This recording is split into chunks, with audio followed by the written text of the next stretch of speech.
जय Jagannath pKb Odia tips channel को आपन को स्वागत।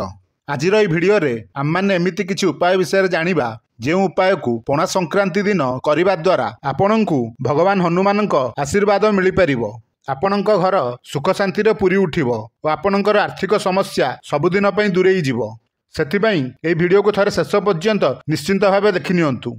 पणा संक्रांति दिन को महाप्रभु हनुमान जयंती भाव पालन करा जाई थाए। सेथिपाई एही दिन श्री हनुमान को पूजा करी एही उपाय कले भगवान हनुमान को कृपारू आपणकर सबु इच्छा सबु मनस्कामना पूर्ण हो जाई थाए। तो चलंतु सही उपाय गुडी को जानि नेबा। पणा संक्रांति माने हनुमान जयंती दिन आपण ब्रह्म मुहूर्तरू उठी शौच और स्नान आदि सारी दियंतु। सही दिन आपण नाली रंगर वस्त्र परिधान करी प्रभु हनुमान को मंदिर को जाई विधि विधान और निष्ठार सह पूजार्चना करंतु। हनुमान को आपण नाली रंगर उत्तरीय मध्य अर्पण करंतु। भगवान हनुमान को पूजारे प्रभु को लगी होइथिया फूल और सिंदूर साथीरे धरी घर को फेरंतु। यही फूल और सिंदूर को गोटे नाली रंगर कपड़ा रे रखी आपण निज घर आलमीरा रे नहेले निज व्यवसाय जगार रखी दियंतु। यही उपाय करने फल आपण जीवन में थिबा समस्त आर्थिक समस्या दूर हो जाई थाए आ आपणकर धन वृद्धि हो चली थाए। चलंतु आउ गोटे उपाय विषय जानि नेबा। हनुमान जन्मोत्सव दिन आपण नाली गोलाप फूलर माल भगवान हनुमान को चढ़ातु। आउ गोटे नड़िया रे स्वस्तिक चिन्ह करी नड़ियाटी को हनुमान को अर्पण कर दियंतु।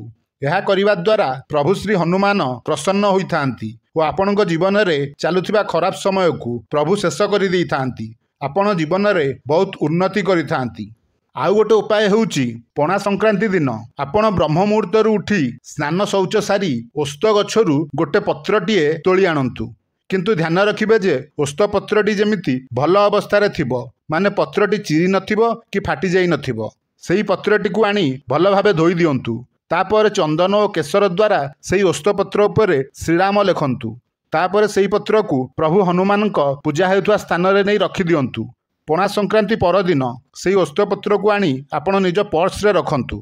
एमिति करिवा फल रे आपणकर धनजनित अभाव केबे भी हेई न थाए। आपणक पाखकु टंका आसी थाए।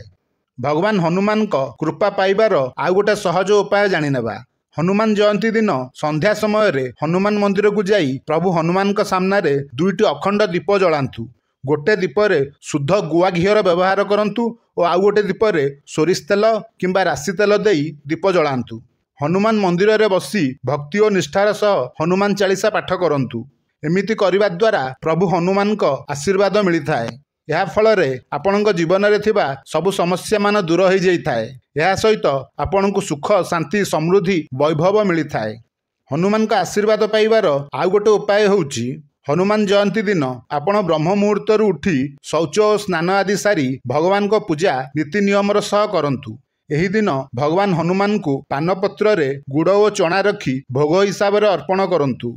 आपण एही दिन राम रक्षा स्तोत्रर पाठ निश्चिंत भावे करंतु। एपरि करिबा द्वारा श्री हनुमान सहित प्रभु श्रीराम आशीर्वाद मध्य मिलिथाए।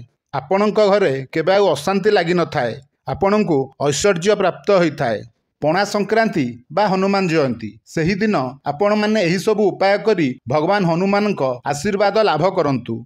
श्री हनुमान कृपा हेले जीवन सबु दुख कष्ट शेष हो जाई थाए। आजिर भिडियो रे बास एतिकी ही।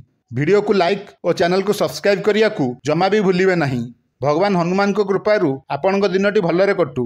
पुणी थरे देखा हबो आउ गोटे भिडियो रे। धन्यवाद।